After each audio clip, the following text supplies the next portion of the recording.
नमस्कार दोस्तों।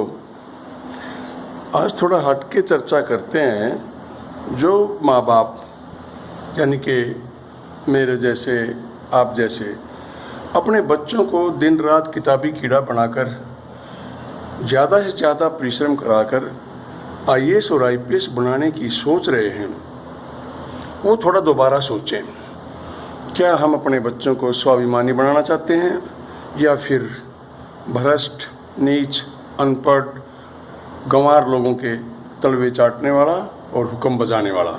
क्योंकि आजकल तो मुझे ऐसा ही लग रहा है, जो देश के हालात हैं। अभी थोड़ी देर पहले इंडियन न्यूज़ हरियाणा के ऊपर एक डिबेट थी किसानों को लेकर, और उसमें पैनल में एक रिटायर्ड आईएएस बैठे थे, नाम था एसपी गुप्ता। अजीब पली दे रहे थे, कह रहे थे मैंने पहली बार जीटी रोड को जाम होते हुए देखा, ये ठीक नहीं है। मैं पूछना चाहता हूँ, अरे पहली बार जीटी रोड का नाम बदलते नहीं देखा आपने? ये GT road national highway number 1 था, जो दिल्ली से अटारी को जोड़ता है, और अभी 44 बना दिया। पहली बार 1 साल में बनने वाला जीटी रोड दिल्ली से पानीपत तक 6 साल हो गए, फटा नहीं देखा आपने? पहली बार एक अनपढ़ महिला के हाथ में, जो खुद 12वीं फेल है, देश की शिक्षा मंत्री बनते नहीं देखा आपने? और पहली बार प्रधानमंत्री की कुर्सी पर एक चाय वाले को बैठा हुआ नहीं देखा आपने? कमाल है। आईएएस पहले हमारे दिमाग में रहता था कोई बड़ी चीज़ होते होंगे आईएएस, लेकिन अब पता लगा इल एंड सिक पर्सन, बीमार और कमज़ोर। जब देश के अनपढ़ प्रधानमंत्री की हुक्म बजाते हैं जो, वो आईएएस हैं, तो चिंता की बात है। हरियाणा के मुख्यमंत्री, जिसको कभी पटवारी और कलर की नौकरी नहीं मिली, उसका हुक्म बजाते हैं वो आईएएस, तो ये अफसोस की बात है। उत्तर प्रदेश का एक गंजा, एक बिल्कुल बकवास संत के रूप में एक उग्रवादी जो मुख्यमंत्री बनाया हुआ है, उसका हुक्म बजाते हैं और कहते हैं आईएएस है। आईएएस की बदली कौन करता है? अनपढ़ मुख्यमंत्री, अनपढ़ प्रधानमंत्री, और देश का गृह मंत्री, जिसको देखकर उल्टी हो जाए, उसका हुक्म बजाते हैं। और फिर हम कहते हैं हमारा बेटा आईएएस है। ये फक्र की बात नहीं है, ये शर्म की बात है कि एक आईएएस और आईपीएस जो 14, 15, 16 साल पढ़ करके कोई टेस्ट क्लियर करके अफसर बनते हैं, और फिर खिड़की खोलते हैं अनपढ़ एमएलए की, अनपढ़ एमपी की, हुक्म बजाते हैं अनपढ़ भ्रष्ट मंत्री का। तो इस पर दोबारा चिंता करें। हमारे बेटे चापलूस, तलवे चाटने वाले, हुक्म बजाने वाले, आवारा भ्रष्ट लोगों की चौकीदारी करने वाले आईपीएस ना बने, और निकम्मे गृह मंत्री का आदेश मानने वाले आईएएस ना बने। भाइयों, देश खतरे में इसलिए लग रहा है, कई दिन पहले एक आईएएस ने आदेश दिया किसानों के सिर फोड़ दो। एसडीएम की पोस्ट था, बस्ताड़ा टोल प्लाजा की बात कर रहा हूँ मैं। उस पर कार्रवाई नहीं कर रही सरकार, कह रहे हैं वो अधिकारी था। जो तुम्हारी बात मानता हो अधिकारी कैसे हो सकता? तुम तो बिल्कुल नालायक हो, अनपढ़ हो, कोई विद्वान नहीं, कोई फिलोसफर नहीं, कोई डॉक्टर नहीं, कोई स्कॉलर नहीं। तो जो तुम्हारी बात मानता हो अधिकारी कैसे हो सकता है? वो कर्मचारी था, और कर्मचारी ने गलती की है तो उसको जेल की चारदीवारी के अंदर होना चाहिए। और आज मैंने जो एसपी गुप्ता की बात सुनी टीवी पे, जो कह रहा था मैंने पहली बार देखा है, और मैंने तो कोरोना के दौरान जो कीमतें बढ़ी हैं वो नहीं दिखाई देती किसानों को। उस बकवास को ये नहीं पता, पहली बार सर्दियों में गेहूँ 300 रुपये सस्ता बिका है, और पहली बार धान सीजन पे ही 500 रुपये सस्ता बिका है।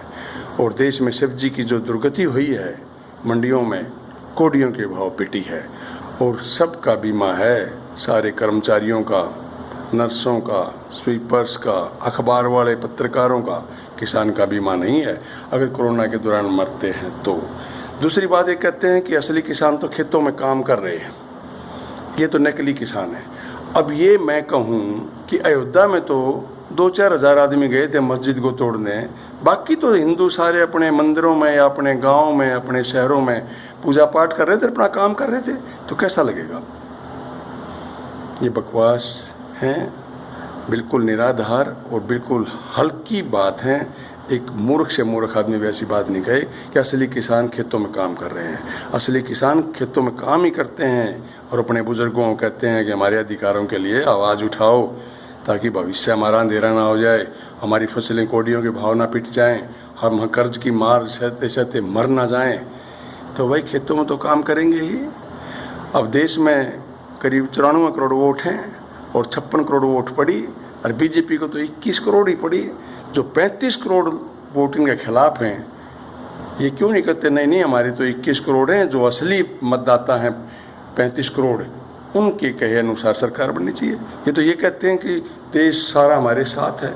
तमिलनाडु में 8 करोड़ आदमी है, इनका एक भी एमएलए नहीं है, केरला एक भी एमएलए नहीं है, आंध्र प्रदेश में 6 करोड़, इनका एक भी एमएलए नहीं है, और पंजाब में 4 करोड़, इनके 3 एमएलए हैं। करीब 35 करोड़ की आबादी में इनके 18 एमएलए हैं। ये कहते हैं पूरे देश के ऊपर हमारा राज है। अरे अनाज का 70% 3 राज्य उगाते हैं, हरियाणा, पंजाब और उत्तर प्रदेश, और वो आंदोलन कर रहे हैं। तो इसमें गलत क्या है? ये कहना कि देश के दूसरे हिस्सों के लोग या दूसरे किसान भाई वो कह रहे हैं कि हमारे हक में है ये, चलो हम यहाँ 1 लाख कर रहे हैं किसान आंदोलन, अगर ये कानून खिलाफ हैं हमारा नाश करेंगे, ये सबके नुकसान में है व्यापारी को छोड़कर। तो जो भले की बात, जो पक्ष की बात कर रहे हैं कि ये कानून हमारे हक में है और हम माला माल हो जाएंगे, तो वो देश के किस कोने में है? 5, 4, 10 हज़ार तो इकट्ठे करके दिखाए सरकार। अगर देखो ये किसान कह रहे हैं कि हमारे वाले में, या ये कहे कि फलानी मंडी में गेहूँ इस भाव बिक रहा है और धान 3000 बिक रहा है, फलाने व्यापारी, कौन सी भले की बात कर रही है? तुक्के से कुर्सी मिली है, इतरा गए हैं, इसीलिए हवा में बात कर रहे हैं। जल्दी समय आएगा, इनका बक्कल भी उतरेगा, ये ढूंढे तो भी नहीं मिलेंगे और किसान की विजय भी होगी। और लेकिन मैं दोबारा फिर कह रहा हूँ भाई, IAS और IPS न बनाओ अपने बड़का ने। जब अनपढ़ MLA की खिड़की खोलनी है मेरे यार, और एक फद्दू जो 10वीं फेल MA है उस प्रधानमंत्री की जी हजूरी करनी है, उसका फोटो लाना है, तो भाड़ में जाए ऐसी नौकरी यार। स्वाभिमान से जियो, चाहे छोटी नौकरी हो। और ये तो छोटी है, जो अनपढ़ MLA की खिड़की खोलना काम आवे है। एक जिस अफसर की ट्रांसफ़र खट्टर करे है, जो खुद कुछ नहीं है, या योगी करे है, निकली योगी उपी वाला, या फिर वो प्रधानमंत्री सूंड है गुजरात वाला, वो ट्रांसफ़र कर सके है, वो प्रमोशन कर सके है। तो भाई अफसोस की शर्म की बात है भाई, किसी के बालक IAS और IPS हैं। IAS का तो कभी सीधा सा मीनिंग लिख रहा है, इल एंड सिक, बीमार और कमज़ोर। तो बड़का मत जोर दो भाई, पहलवान बनाओ, टीचर बनाओ, डॉक्टर बनाओ, इंजीनियर बनाओ, वैज्ञानिक बनाओ। IAS की मत सोचो।